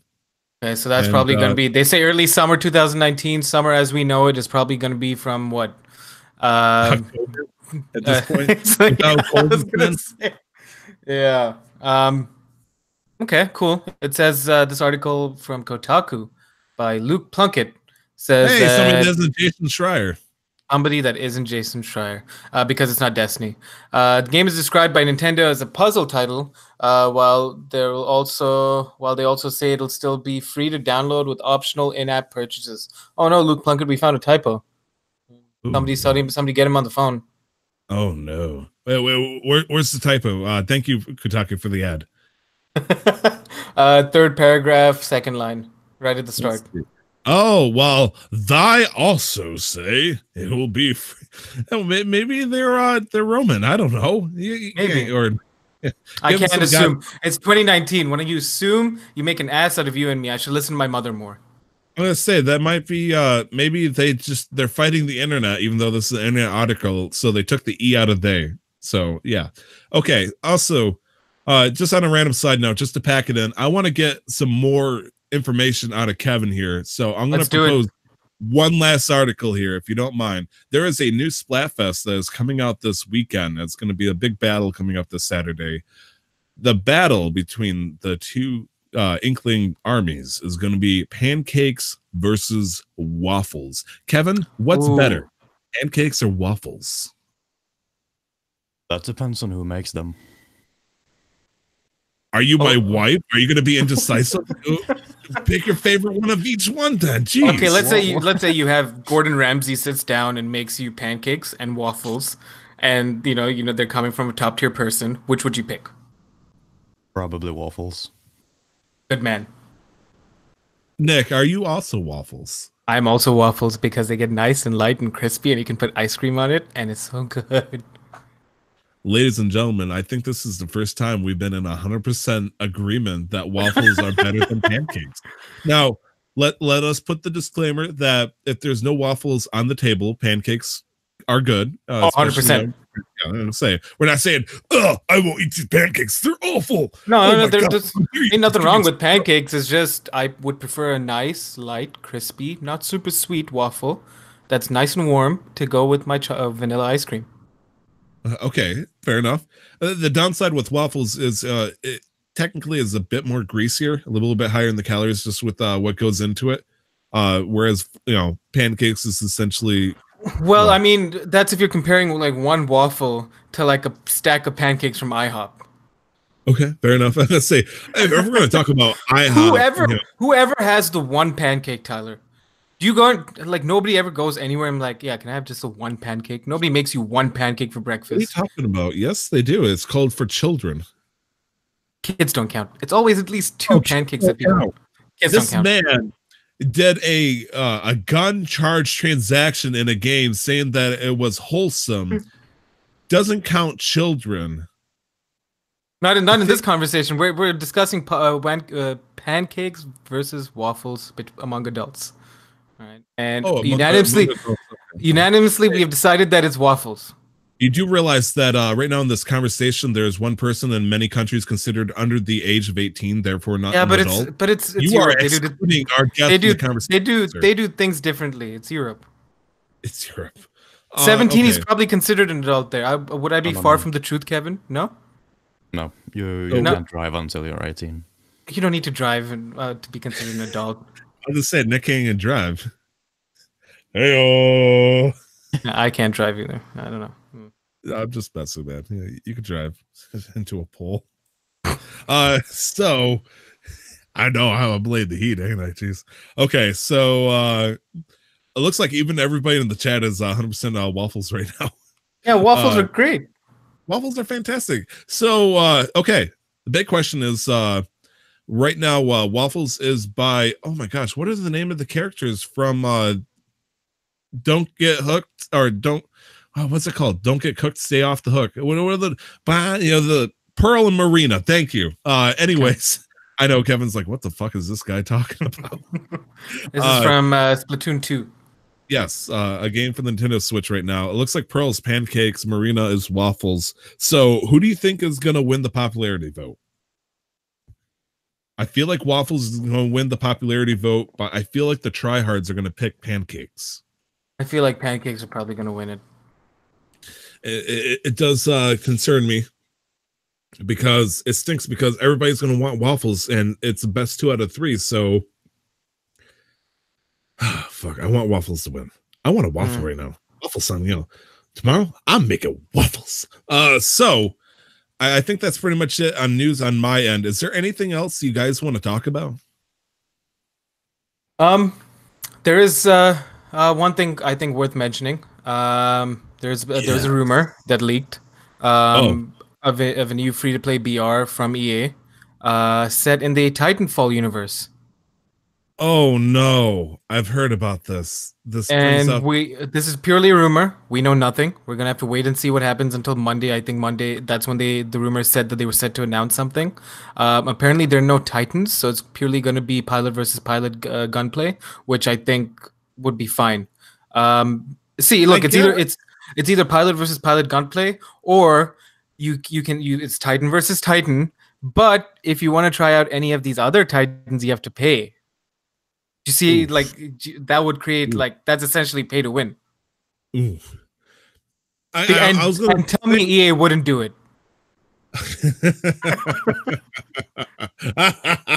As flames shoot up in the background, even EA would never try to make money off of pay the win schematics. No, sir, they've never done that before. So I was about to make the argument. I was like, it's like Halo without banshees and ghosts. You just can't have a map without it. Yes, you can. As it turns out, there's plenty of Halo maps that don't incorporate that. So okay, fine, whatever. Okay, you win.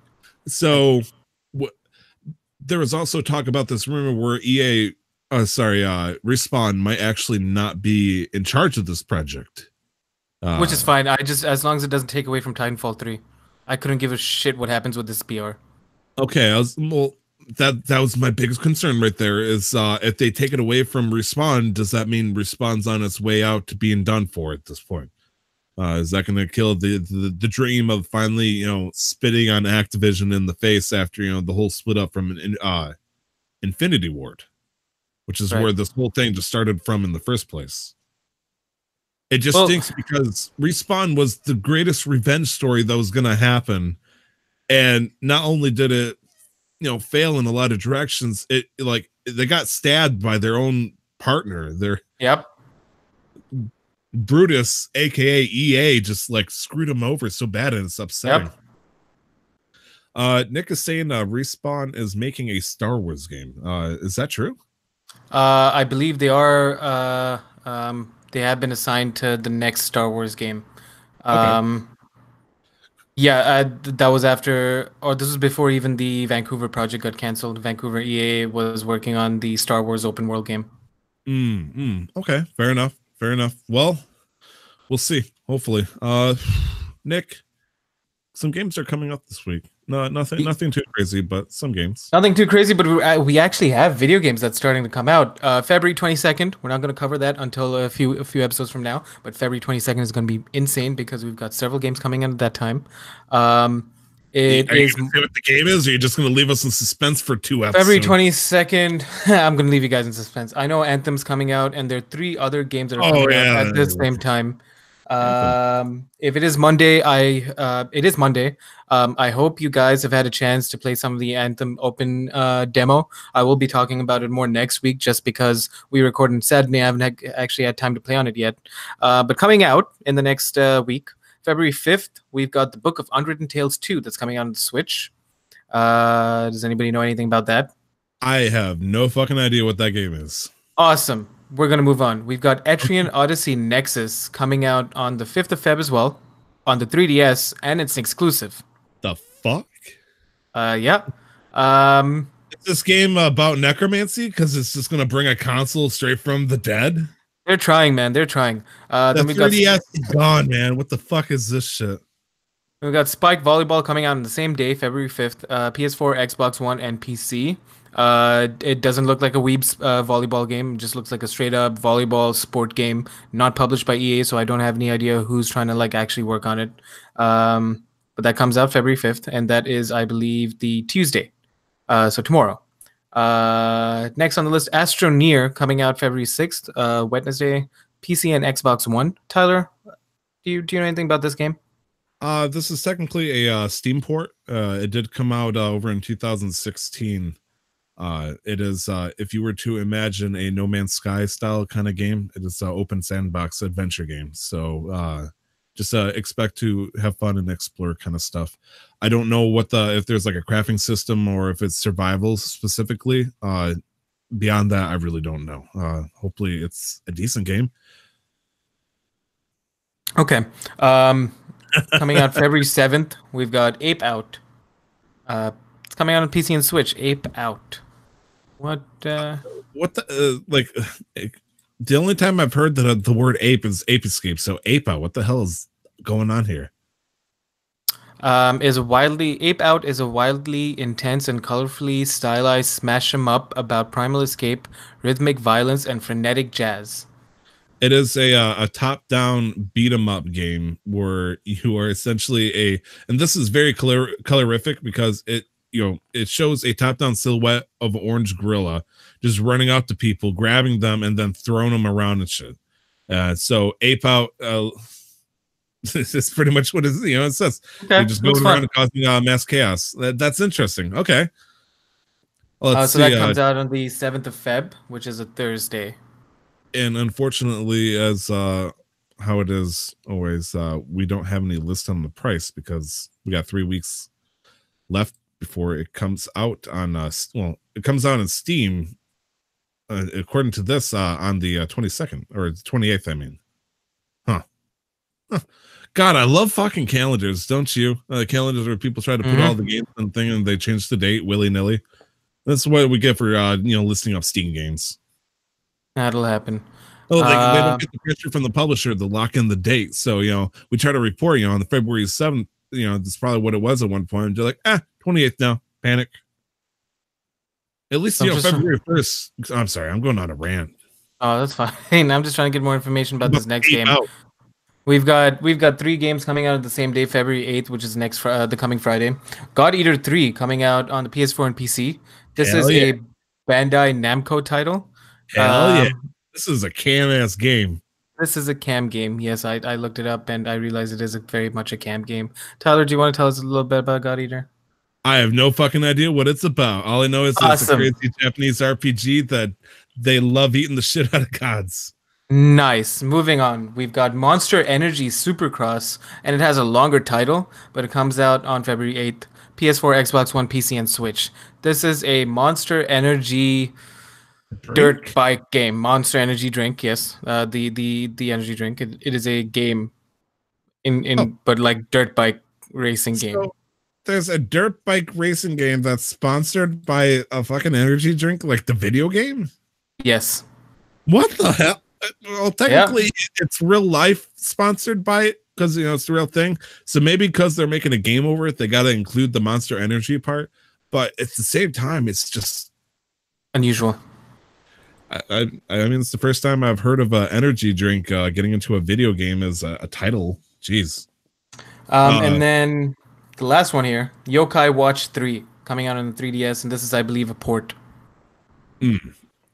Yeah. What did it come out on originally then if it was getting ported? Lord knows. Let's see, Yokai Watch 3. Yokai Watch typically I know it was on the 3DS, so that's throwing me off here. Yokai Watch was always been the like similar to that of Pokemon. Yeah. Oh no, never. Hang on. Let's see. Yokai Watch 3 was released in 2 versions. Oh no, I believe this is the North American release. My bad. Okay. This is not a port. This is the North American release. Okay, fair enough. Yeah. So, also coming for the 3DS. Normally I'd complain, but seeing how you know, Ultra Sun and Ultra Moon came out, you know, a couple of years ago, it's.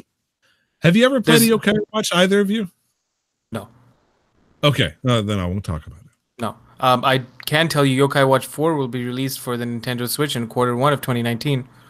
Ooh, look at you with the information. Yeah, okay. Yeah. So that's exclusive information right here on Casual Master Quest. And then we're going to move on to our this day in gaming, February 4th, which is a Monday. Not much happened. Tyler, do you want to talk about the first thing that happened? Yes, the Toy Headquarters Company, also known as THQ, many years ago, previous to this, had actually, I think THQ. I'm trying to remember the history. I wonder if this was the same year or just the year after, because I feel like a lot of these things happened in quick succession. Because we talked about this a few episodes ago. Yes, we did. It's throwing me off here. Yes, THQ. In 2012 declared bankruptcy, and so in 2010 THQ tried rebranding itself. Sorry, on this day, February 4th, 2010, THQ had tried to rebrand itself and fix itself up to, you know, be a new game company and make things right. Also, just to stop Kevin from being overly confused, this podcast comes out on Mondays, so we always talk about the Monday of every week. We confuse ourselves too. Yeah, it's no kidding. Sunday for me, so But yeah, Toy Headquarters started rebranding itself about a year and a half later. It declares bankruptcy, and eventually, I think in 2014, it gets bought out by Nordic Games, and so it comes back as THQ Nordic in 2016, which is the company we know for making Darksiders 3. So, yep. But another game came out in 1999. Kevin, what game came out in 1999 on this day? I was not born, so I don't know. Oh, I see. Oh, that's right. Oh my, we're in 2019. We're old as shit. God damn it. My sister. We're older than dirt. God damn it. I'm a man child. I have to pay a bill or something. I feel responsible. Also, I guess according to Nick, Monster owns NASCAR and Red Bull owns the Global Rally Cross Series. So I guess I was wrong technically, but you don't see Monster in the title for NASCAR 2019. Is there a NASCAR 2019? I don't know. That's an American question. Oh yeah, that's America. 1999, Tomb Raider 2 came out on this day in gaming. So and it looks like that was pretty much it in terms of big games that came out that day. Over the course of many bajillion thousand years. You there? Sorry, I was just looking something up. Tomb Raider 2, 1999. Is that still Triangle Boobs era? I mean that came out oh, it doesn't even say what year or what system it came out. That's awkward. I'm guessing that came out for the PlayStation. So by all means, yes, it was in fact the Triangle Boob era, as you very eloquently described. But beyond that, that's pretty much it for the episode. Kevin, where can people find you if they wanted to find you? Do you do things on the internet? What do you do? Tell us about yourself. Tell us about your life. Where do you live? What kind of pets do you have? Do you like ice cream? How do you like your steak?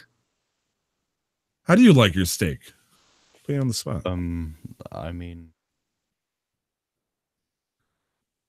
that was a lot of questions. No, it's okay. Ignore all of them. That was. How do you like your steak? How do I like my steak? I'd say medium rare.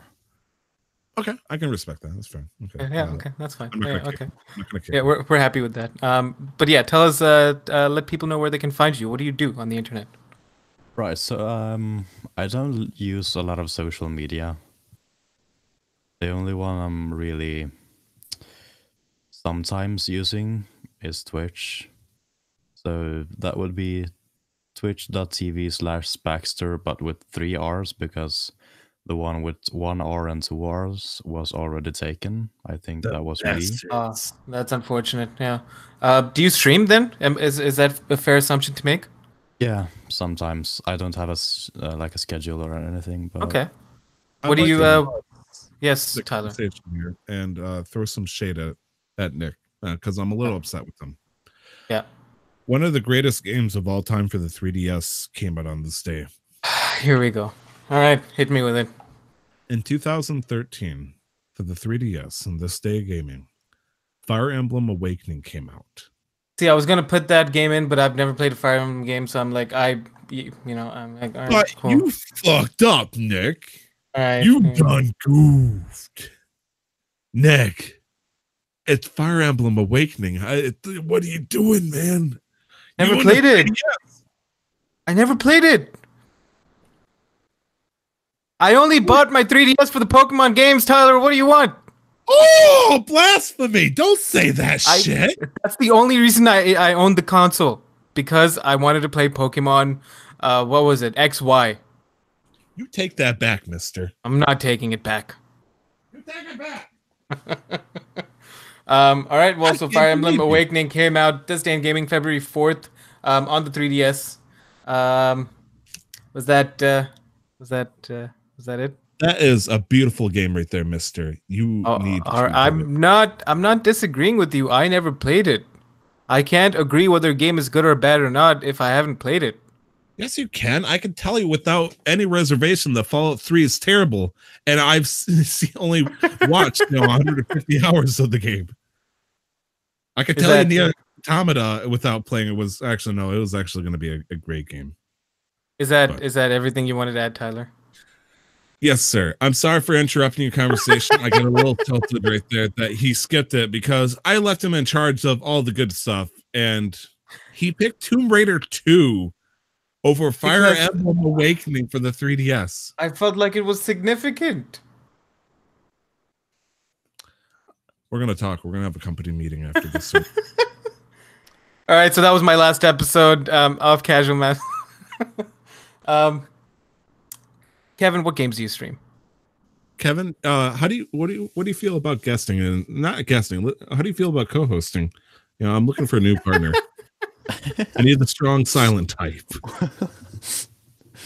Well, yeah, it's interesting. This is like the first time I've ever been live talking to other people that I don't know in real life. Yeah, it's it's intimidating at first, and then eventually you feel you learn where you're comfortable and where you can interrupt people. Yeah. But yeah, what games could we find you streaming, Kevin? If people do tune Usually in. League of Legends and Terraria. Sometimes I Good even stream. choices. Strong Yeah, answers. there we go. And then Alright. sometimes I also stream while I am programming. If Oh, any of okay. you nerds. Okay, that's pretty cool. Good stuff. Good stuff. Tyler, where can we find you? Right now, I'm not going to talk about my Twitch because I haven't been on there. You can find me on Yeah. Twitter at 2x Tyler, all letters, all one word, 2x Tyler, because I have to do everything twice. Okay. So And then podcast. and then you can find me at twitch.tv/LRWarrior11. You can also find me on Instagram and Twitter at LRWarrior11. I'm streaming very inconsistently, but I do stream some D2 sometimes, so come say hi if you can. You can find the show on Twitter at MasterQuestPod, or you can email us at casualmasterquest@gmail.com. Emails with questions, comments, concerns. Reach out to us, say hi, whatever you want. If you just want to chat, want to meet up. We also have a Facebook and an Instagram, both of which are being worked on. Facebook more than the Instagram right now. Facebook, I believe you just look up Casual Master Quest. You'll find Hell us. yeah. And I believe we are at Casual Master Quest on Instagram. We're just still working on figuring out a workflow for uploading videos regularly there. But yeah, that's us. That is the show. That is episode number 38 of Casual Master Quest. We have Tyler. We were joined today by Nick. You can find him again on twitch.tv/Spaxter, which is SPAXTERRR. Did you just call him Nick? Possibly. I'm sorry. You called maybe. him Nick. I was like, You called him about Nick a few times too. No, I've talked about you my have. friend in the chat. I either call Kevin. Have I called you Nick? Yeah, you've called him Nick. I've been paying attention. I don't think so. No. Kevin, remember, I'm still a moderator on the generation thing. Don't let him bully you anymore, Kevin. You can stand up to him. Stand up for yourself. He's just an old never man. bully him. I would never be like you, Nick. You big bully with the silver lining. That is Casual Master Quest episode number 38. I was your host for this episode, Nick. I've been joined by Kevin and Tyler. Yes. Thank you for listening. Have a good day, and don't forget to never stop the grind. Be We'll safe. see you guys next week. Bye-bye. Goodbye.